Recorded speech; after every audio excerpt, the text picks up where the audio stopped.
Principles कि क्या करें कि जिंदगी बाई चांस नहीं बल्कि बाई चॉइस बेहतर हो, क्या करें कि हम हादसे में भी कामयाब हो और क्या करें कि हम जिंदगी में कामयाब हो। तैयार है मेरे साथ? यस। अब हम आगे बढ़ते हैं। अभी तो मैं मन बना रहा था आपका, अब तो प्रिंसिपल देखना शुरू करते हैं। पहला principle, first principle, think big and dream big. Think big and dream big. इस दुनिया में बड़े बड़े काम उन लोगों ने नहीं किए हैं जिनकी सोच छोटी है। इस दुनिया में बड़े बड़े काम उन लोगों ने नहीं किए हैं जिन्होंने जो खाली दाल रोटी का सोचते हैं। दुनिया में जितनी भी बड़ी बड़ी उपलब्धियां हुई हैं वो सारी उन लोगों के द्वारा हुई हैं जिनके सपने बड़े थे, जिन्होंने अपनी औकात से बढ़कर बड़े सपने देखने की हिम्मत की, हिमाकत की। जिनको लगता नहीं था कि ये हो पाएगा, आसपास भी किसी को नहीं लगता था, मगर फिर भी इन्होंने हिम्मत की कि नहीं मैं करूंगा, ये सपना है मेरा, मैं करूंगा। जिन्होंने ये हिम्मत की उनकी जिंदगी बदली। मैं आपको अपना एग्जांपल देता हूं, आज मुझे आरसीएम क्यों मिला। देखिए, आप जैसे होते हैं और जैसी आपकी सोच होती है वैसी चीजों को, घटनाओं को, लोगों को आप अट्रैक्ट करते हैं। एक शराबी किसको अट्रैक्ट करेगा? शराबी को।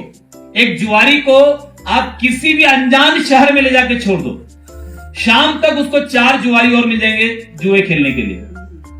होता है या नहीं होता? yes. एक श्रद्धालु को, एक भक्त को आप किसी भी शहर में जाके छोड़ दो, शाम तक उसको 4-5 अपने जैसे भक्त मिल जाएंगे जो बैठ करके आपस में भजन कर रहे होंगे। हेलो? यस। और जैसे आप होंगे वैसे लोगों को, परिस्थितियों को, घटनाओं को आप अट्रैक्ट करेंगे। तो बचपन से ही मेरे सपने बड़े थे। आरसीएम मेरी तरफ क्यों आया, मुझे आरसीएम समझ में क्यों आया? क्योंकि बचपन से मेरे सपने बड़े थे, तकलीफें देखी थी, दर्द देखा था। इस वजह से मैं जब 7वीं 8वीं क्लास में था, उसके पहले तो पिताजी के साथ हम लोग शुरू से बचपन से मेहनत करते थे। जब मैं 7वीं 8वीं क्लास में था तो अपने स्कूल के दोस्त के साथ मिलकर हमने व्यापार की योजना बनाई। अब 7वीं 8वीं क्लास में व्यापार की योजना बनाई कि यार अपन व्यापार करते हैं। क्या व्यापार करें? बोले पैसा तो है नहीं, तो दूध बेचेंगे। दूध बेचेंगे तो कैसे बेचेंगे? दूध वाले से खरीद करके बेचेंगे। तो हमने 2 दूध वालों को सेट किया कि साहब हम आपके घर पे आएंगे, सामने बैठकर दूध निकलवाएंगे और दूध निकलवा करके लोगों के घर में बेच कर आएंगे।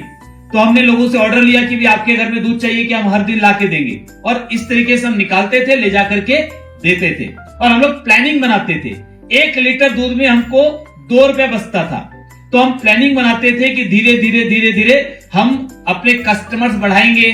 10 कस्टमर, फिर 20, फिर 30, फिर 50, फिर 100, फिर 200। एक दिन 200 लीटर दूध के हमारे कस्टमर हो जाएंगे। रोज का 400 रुपए हम कमाएंगे, महीने का 12,000 कमाएंगे।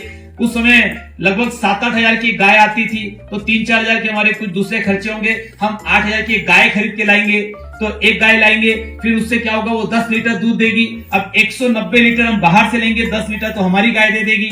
फिर उससे हमारी वाली जो गाय देगी उससे हमको 5 रुपए लीटर मिलेगा, क्योंकि वो हमारी गाय है, और दूध वाले से हमको 2 रुपए लीटर मिल रहा है। इनकम थोड़ी बढ़ेगी। 3 महीने के बाद एक और गाय खरीद के लाएंगे, अगले 3 महीने में एक और खरीद के लाएंगे। धीरे धीरे हमारे पास जो है 20 गाय हो जाएगी, सारा का सारा दूध हमारा ही हो जाएगा। फिर हम एक बड़ी डेयरी खोल चुके होंगे।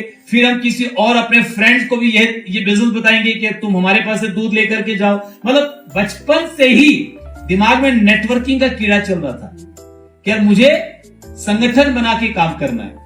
बचपन से ही मेरे दिमाग में यह था कि सब अकेले अपने दम पर हम बड़ा नहीं कर सकते। किसी भी व्यक्ति को दुनिया में कुछ बड़ा करना है तो उसको एक संगठन की जरूरत होगी। एक संगठन, एक नेटवर्क बनाना पड़ेगा। ये पता नहीं ख्याल बचपन से ही था। हाँ, बाई चांस मेरे दूध का धंधा नहीं चल पाया। ये सपने तो हमने बहुत देखे थे, चल नहीं पाया। क्यों नहीं चल पाया? हम लोग सरवाइव क्यों नहीं कर पाए? हम जिसके भी घर में दूध लेकर जाते थे, वो जो आंटी निकलती थी और जो आंटी दूध लेती थी, हम तो सामने बैठकर दूध निकलवा कर लाते थे, लेकिन फिर भी रोज ही सुनने को मिलता था, आज पानी ज्यादा है, आज पानी ज्यादा है। तो हमको समझ में आ गया ये हमारे बस का काम नहीं है। फिर हमने बोरवेल का काम शुरू करने के बारे में सोचा। हमारे एक फ्रेंड थे, उनके फ्रेंड के फादर जो है, उनके पास बोरवेल की मशीन थी। बोरवेल की मशीन यहाँ होती है कि बोरिंग, तो बोरवेल की मशीन थी। तो हमने उनसे बात किया कि भी आप बोरवेल की मशीन का हम आपको ऑर्डर ला के देंगे लगाने का, तो आपको कितना कमीशन देंगे? तो उन्होंने बताया इतना कमीशन तुमको देंगे। तो हमने हिसाब लगाया कि अगर महीने में इतनी ऑर्डर ले आए, इतना कमीशन मिलेगा। हम खुद की फिर एक बोरवेल मशीन अगले 6 महीने में खरीद सकते हैं। फिर वो मशीन खरीद के फिर हम किराए पर देंगे। फिर उससे जो कमाई आएगी अगले 6 महीने में एक और मशीन खरीदेंगे। मतलब बचपन से ही बिजनेस बहुत बड़ा करने का सपना दिमाग में कीड़ा चल रहा था। और यही कीड़ा चलने की वजह से आरसीएम बिजनेस जब मेरी जिंदगी में आया तो मुझे समझ में आया, उसके बाद फिर मैंने पीछे मुड़कर नहीं देखा। मुझे यह समझ में आ गया कि जिन चीजों की प्लानिंग में बना रहा था उन चीजों को सही रूप में करने का एक तरीका मेरे सामने आ चुका है। ये बड़ा नेटवर्क बना करके बड़ा पैसा कमाया जाए। तो दुनिया में जिस भी व्यक्ति ने बड़ा सपना देखने की हिम्मत की है, ऐसी परिस्थितियां उसके जीवन में आई है, ऐसे लोग उसके जीवन में आए हैं, ऐसी घटनाएं घटी है कि वो जीवन में बड़ा कर पाया है। छोटे सपने आपको इतनी ताकत नहीं देंगे कि मुश्किल समय में आप बाहर निकल सके। ये बात याद रखना, आप कुछ भी करो, लोग हंसेंगे, लोग बोलेंगे, लोग आपकी आलोचना करेंगे, लोग आपको मना करेंगे, लोग आपको डिमोटिवेट करेंगे। ये दुनिया का काम है, ये दुनिया का काम है। लोग आपको आगे नहीं बढ़ने देंगे साहब, और लोगों की सुनोगे तो आप कहीं नहीं पहुंच पाओगे। एक व्यक्ति की फल की दुकान थी और उसने एक बढ़िया सुंदर सा बोर्ड बनाया, यहां ताजा फल मिलते हैं। क्या लिखा? ताजा फल मिलते हैं। अब कुछ लोग वहां पर आए फल खरीदने के लिए। उन्होंने कहा, यार तुम बासी फल भी बेचते हो क्या? क्या पूछा? बासी फल भी बेचते हो? उसने, अरे कैसी बात कर रहे सर, मैं ताजा ही बेचता हूं। तो बोले, तुम जो लिखते हो कि ताजा फल, तो डाउट होता है कि यार आदमी क्यों लिख रहा है, क्यों बासी बेचता है, तो लोगों को धोखा देने के लिए लिख रहा है। बोले क्या करूं? बोले ताजा लिखने की जरूरत नहीं है, ताजा मिटा दो। उसे ताजा मिटा दिया, क्या बचा? यहां फल मिलते हैं। क्या बचा साहब? यहां फल मिलते हैं।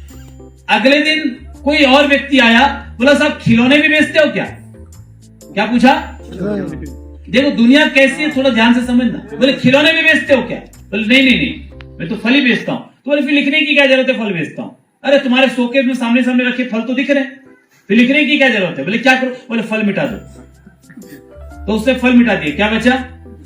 यहां मिलते हैं, यहां मिलते हैं। अगले दिन एक और भाई साहब आए, उन्होंने कहा कि अरे तुम यहां खड़े हो तो यही मिलेंगे ना, वहां थोड़ी मिलेंगे। तो बोले फिर क्या करूं? बोले यहां मिटा दो। यहां मिटा दिया, अब क्या बचा? मिलते हैं। अगले दिन एक और भाई साहब आए, उन्होंने कहा यार दुकान तुम खोलकर बैठे हो, इसका मतलब मिलते हैं तभी तो बैठे हो ना, नहीं तो घर में सो रहे होते। तो बोले क्या करूं? बोले इसको मिटा दो।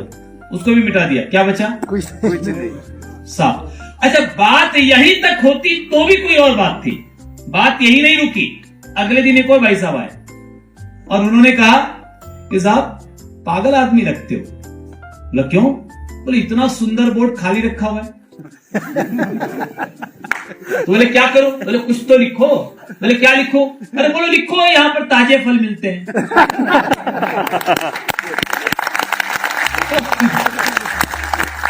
दुनिया की सुनते रहोगे ना तो लिखते रहोगे, मिटाते रहोगे। सपना इतना बड़ा कर लो, इतना बड़ा कर लो कि दूसरों की आवाज आपके कान में जानी बंद हो जाए।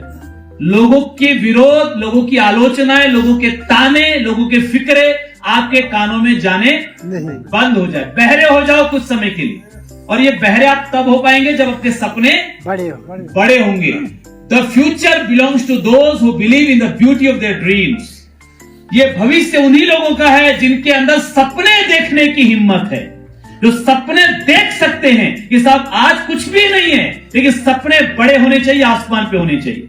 लोग सपने भी छोटे छोटे देखते हैं, छोटे छोटे। एक व्यक्ति बड़ा भूखा था, दिन भर से बड़ा भूखा था, तो वो ढूंढता रहा क्या मिलेगा क्या मिलेगा। तो अचानक एक घर से उसको एक रोटी मिली खाने के लिए, खाली रोटी। तो उसने सोचा रोटी है खाली, कुछ साथ में होता, कुछ सब्जी होती, कुछ होता तो मजा आता खाने में। तो वो जा रहा था कहीं से, तो एक संत का प्रवचन सुनने को मिला।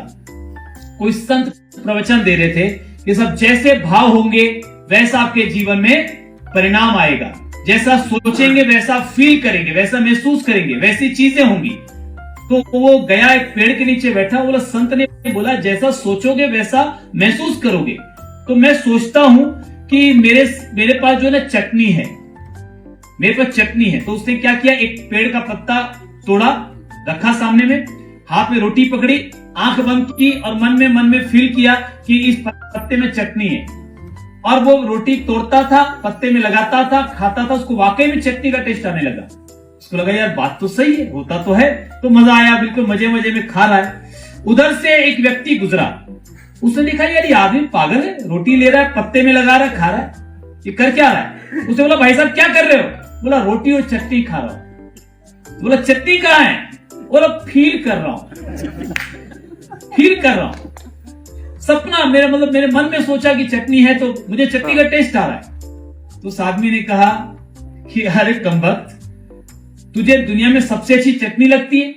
बोला नहीं, मुझे तो पनीर की सब्जी सबसे अच्छी लगती है। तो बोला जब सपना ही देखना था तो चटनी का क्यों देखा, पनीर की सब्जी फील करता। जब चटनी सोचने से चटनी का स्वाद आ सकता है तो पनीर की सब्जी सोचता तो पनीर की सब्जी का स्वाद आता।